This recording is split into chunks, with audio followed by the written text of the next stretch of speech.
took game 1 from him. Yeah, but dude, Yeah. Snake Peach looks hard sometimes. Yeah, really hard.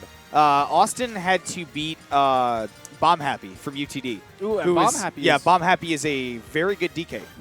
He is one of the newer additions to the Ultimate scene. Yeah, he's overall. one of those new gens like Desley that's been like, he comes in and you're like, oh, yo, like, where did this come from? Yeah, Like, I don't recognize that name. Yeah. Did you play for? No? Okay.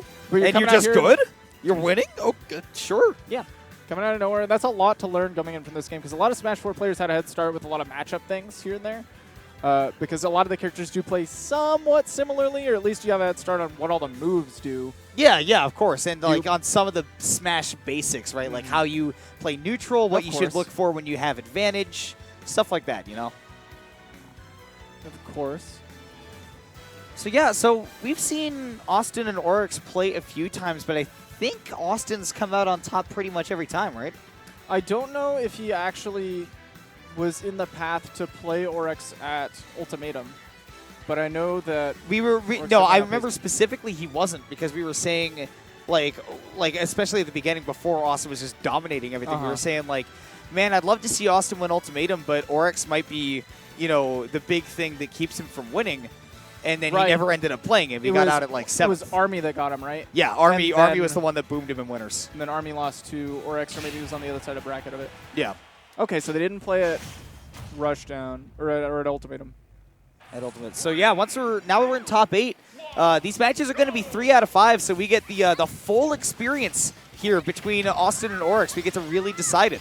Look at Orex color count and picking the green on this stage. What a grime. Hey, he did that. He did that all during Ultimatum. He'll do it here too. Yeah. This is his thing. He's also told me that sometimes he attunes it to his playstyle. I don't know what correlates to what, but that is also a thing he does. This is definitely a color count. He's straight up going for the camouflage. I mean, look at how well it matches. It has both the green and the white. Absolutely beautiful. And some of that might be distracting for Awestin. He's having trouble getting in on these big Peach hitboxes. Might be spending his time thinking about this dude just color counterpicked me. Oh, he tried to cross over with the side magnet, but because no hitbox was scaring Orex, he was able to quickly go in and take care of it. Ooh, missed the turnip. Yeah, went too far with the float. It kind of looked like he couldn't decide if he wanted to kite block him or just hit Awestin. Right. Yeah, the kite block would have been way more stylish. I'll give him that. But the hesitation cost him the edge guard. Now Austin's back on stage. He's got a lot of rage. Boxing out of the corner. That was beautiful. Orex holding strong with the shield, punishing the cross-up. Orex has a character with the capabilities to deal with those cross-ups really well. Normally that's like Austin's bread and butter is guess what side I'm on. Oh. But Orex has been on top of it so far. I'll tell you what side Austin's on right now. It's the losing side. Yeah, he's definitely taken some percent right here, down a stock. Orex has played around that magnet really nicely. None of these magnet hitboxes have connected on Orex or on shield even, so that's... Oh. That was a reset? Hello? Orex missed the follow-up, but he definitely knew that he could set up a juggle situation with the up air there. Man, back at an air is scary all of a sudden. I didn't even think about that. Yeah, it's a really good high-up hitbox. It's good also for when the opponent DIs hard in on the down throw at the high percents. The back into the up air or the back into the nair is almost the only thing that can connect. Okay, PK Thunder is big in the matchup. Great job timing it out. Okay, back throw is absolutely going to do it. Back throw going to do it. I want to talk about that PK Thunder and how much it affects this matchup off stage because when Orex was playing against McBenedict, it looked like McBee was getting a lot off of the Nikita to edge guard, and PK Thunder is pretty much just faster Nikita. Yeah, it's got a very similar situation where you can kind of hit it to deactivate it. That was so close to a kite block. Kind of hit it to deactivate it, but you have to have really good hitboxes for that. And you saw in the McBee set, Peach doesn't often have the space or time to pull out those hitboxes to deal with it. Especially because it'll interrupt her recovery like the float, where you just need to be careful about losing that. But for that to be relevant, we got to see her fly off stage, and Awestin hasn't had a lot of opportunities to set that up. Orex has been in control. Austin's been mostly getting stray hits to get these damage. Yeah. I mean, that's that part of the matchup. Okay. So once it gets to that late hit of the PK Thunder 2, you are able to get hit by a turnip. Right. It's only very strong on the startup hitbox. Okay, Nair is going to take the stock at near 200%. Doesn't really matter where you are on the stage at that point. Turnip out of shield. This is the Peach combo stuff. 34. Yeah, for 3 2 hits. Yeah. It was, well, yeah, 2 hits. It was a grab and then a turn up. Dude. Just slipping to the other side. Don't want to deal with any shenanigans. Toss that turnip on the landing. I mean, and having access to an item is another thing that makes dealing with these cross-ups easier, is because you have a quicker out-of-shield option, not having to deal with those drop 4 frames to toss the item. Well, and not to mention that Peach in particular is so good at that, because a lot of characters have troubles putting out a quick hitbox behind them, but she can just do that short hop back air, and it's super quick. We've seen that a couple times in the set already. What a parry! Peach is so good at abusing the things that Orex is good at, with this amazing spacing, this amazing drift to constantly be just outside of Austin's range. Ooh. That was he tried to air dodge to grab the ledge, but he was too low. It was a directional air dodge too. You can't grab ledge with an air dodge. Yeah, no bueno. And that's all of a sudden putting Awestin in a situation where he's made plenty of comebacks before. Great high recovery, though. Yeah. Anytime it goes down to last stock, Awestin is always live. Back there is going to put him off stage, though. Can he deal with the turnip? Nope. Does he have a jump? He does. He does. He just barely weaved out of it, but trade for Orex. The fair is absolutely going to come out on top of that trade. And Awestin going down 1 game. This is still, though, Best 3 out of 5. Yeah. And Awestin is one of the most adaptive players that I've ever seen in my life. There are a couple of opposing forces here where Awestin is so good at making adjustments in sets, but then Orex is unstoppable in Game 5. So if we get to that Game 5 situation, then suddenly, Orex might be able to dominate. I'm getting word, actually, that Awestin did drop to Orex at Ultimatum. Oh, really? Yeah. Okay. So that's cool to know. So Yeah. there is history in this venue between these two. And of course, they played in Smash 4 before. I believe that Awestin was in attendance when Orex won his first Shockwave. Of course, Awestin back in Smash 4 was not quite the monster that he is now. He was still grand finals every week, but I think he was still the same local monster that he is now. But now he's moved up the food chain. So now going to Battlefield, of course, one of Austin's favorites. One of the big things he's going to have to deal with is Orex's amazing defensive drifts. Austin's committing early to buttons, and he's not committing deep enough. He's going for shallow hitboxes that are just whiffing. And Orex is taking big advantage of that. He's setting up these whiff punishes. So Awestin needs to take a second, maybe force him to drop float and go in for these deeper hitboxes, like forward momentum. Yeah, I mean, so you're talking about those shallow hitboxes, especially on the aerials against Peach. That's something that Awestin has had to change since the beginning of Game 1 because, oh my gosh, I think he went for the sauce, but that's something that he had to change since Game 1 because when he was hitting Orex on shield, he was getting punished almost every time. So now he has to wait for Orex to come to him with those aerials coming out. Absolutely. Wow, really good use of the Peach Bomber, catching Awestin trying to stall. He doesn't have a jump. So, trying to catch him with a turnip, but doesn't bob his head, so he's going to go make that distance. Yeah. Cut at the ledge. How does he deal with the jump? Austin's just getting really hasty. It looks like this is different from the normal Austin, but he's trying to hit the opponent. He's trying to hit Orex where he is rather than where he will be. Constantly pressing those buttons.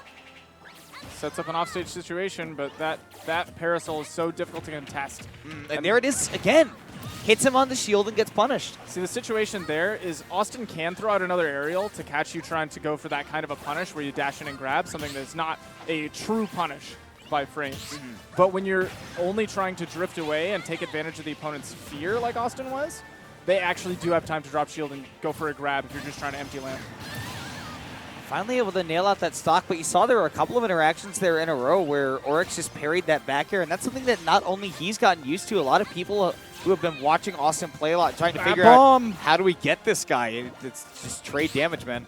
Where they figured out sort of where Awestin is and where those aerials are going to come out. They're getting a lot of parries on him. Porter is going to put him in the corner, but PK Fire fights the way out. Flying for center stage. And it's going to be a cross-up battle when we get these two on each other's shield. I mean, it just looks like a pendulum between them right now. Awestin goes forward, Orex goes back, and then Orex goes forward, and Awestin goes back. Okay, really good to land on that platform. Orex didn't have any resources left. No float, no jump. Great coverage. Yeah, using that up air is great. If that parasol doesn't hit properly, the down smash can sneak a hit in. That trade sure. Yeah, why not? You know, we got DBFZ here on Tuesday nights. Why not? Yeah. Get a little bit of that action. But now that puts us in that last stock situation, and so far when it's been even, Orex has just looked so solid. Okay, forward smash is not going to be safe, so Awestin gets a cute little punish there. Small percents, but it can rise quickly. Oh, and it rose very quickly. Only took one more hit before he converted into that PK Thunder 2. Caught him stuck on the platform. That's a classic set. Catch him with the startup of the tail, and they just kind of get stuck and stunned right above you. Not much that they can do. You have pretty much zero chance to get out of that, as long as Awestin is right there next to you to do it. Yeah, because that PK Thunder head does not hit you immediately when it comes out. Right on that platform as well. Classic setup. Awestin took advantage of, bringing this to 1-1. Still very, very close games. Oh yeah, both of these were last stock. One of the biggest things that Awestin did a lot better in that game was the ledge trapping. He was able to find more of his areas to connect and continue to force Orex off stage and make the PK Thunder a more prevalent piece of the matchup. But I was talking about it was going to be so big game 1 that it didn't really come out. Yeah. Ooh, down smash. Okay, great drift by Orex again, not just slamming his control stick to the ledge. A little bit of finesse there, waiting out that hitbox. That's what got him killed at the end of game 2, was trying to come right back in and then got smacked for it.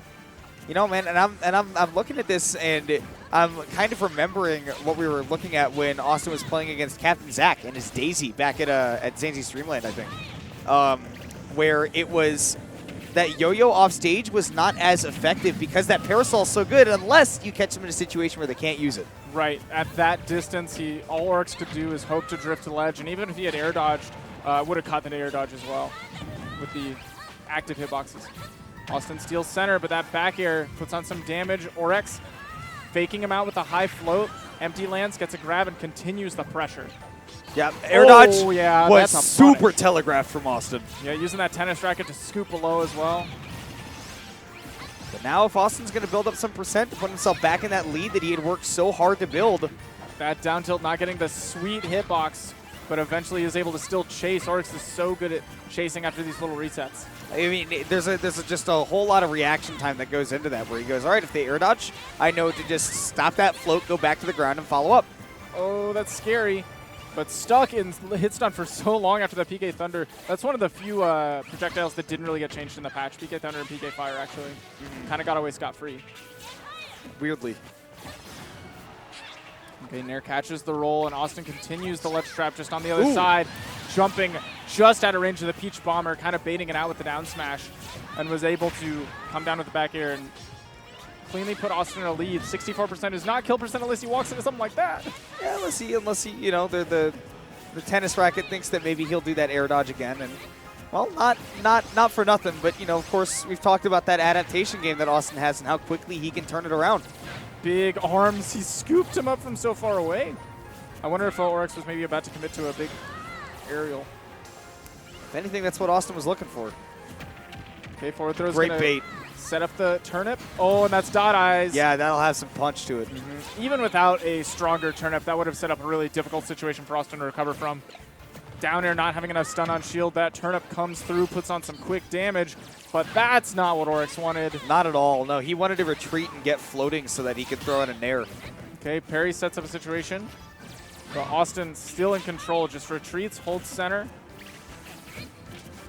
Doesn't quite catch the roll, so Orex is able to steal it back from Awestin. He's got very high damage on him, though. He's got to watch out for any of these stray aerials. That's the scariest thing about Ness, is it's not just the grab you have to watch out for, but almost all of his aerials are really solid kill moves, and he can set up for so much on the ground as well. Back especially throw. The back air, yeah. The back throw. Just doing it. Peach is floaty, not that heavy. Midweight, but very floaty. Yeah, that'll certainly do it. There's some interesting things happening at ledge with Awestin that, you know, I'm only kind of putting together now, but he uses that PK Fire when he does that forward throw. He uses it sort of like a wolf would use the blaster, where it's like, all right, I'm not going to get any follow-ups, but I'll do this to limit their recovery options so that they have to go low, and now I know that I can set up for a ledge trap situation. And if he gets the hit with the PK Fire, then he can set up for something crazy, but that is the main purpose. And even better than that, if they can either air dodge below it, right, and set up a situation where he can set up down smash, similar to where Wolves will set up theirs. But if they jump away, they've jumped away, have no jump off stage, and he can smack them away with an aerial or juggle with PK Thunder. So you have to be really careful how you deal with the forward throw into the PK Fire situation. You absolutely have to have a game plan when you go up against Ness once you're off stage, especially with a slower recovering character like Peach. Man, and Austin's so good at converting, even from platform height here, magnet into drag down up air into a grab. You have to be afraid of Ness's grab from so high up. It's not something that a lot of other characters have access to. Yeah, just knowing what that approach looks like when he's about to use that magnet is so important. Man, Orex's ledge traps are just insane. Ooh! And he does tail? Okay. Yeah, so just that tail would have been a great setup if Orex was ready to have to tech for the PK Thunder, would have baited him into an air dodge, and that would have been death for sure. Trying to catch a jump out of the ledge, but often Peach doesn't love jumping there, like a lot of other characters will. Great nair out of the pressure. He knows the down tilt isn't truant anything when it's not that sweet hit at these low percents. Okay, once again, punish for the aerial on shield, even as far back as he drifted. And my goodness, Orex is just racking it up with hit after hit. Peach, man, damage output is insane. Look at how well he's staying out of that Ness threat zone. The biggest thing that I'm seeing here is Orex just refuses to swing first. He's sitting at ranges where Awestin thinks he can come in, but Orex is only going for counter hits. And that's how he's racked up so much damage on this second stock that Awestin just can't seem to take away.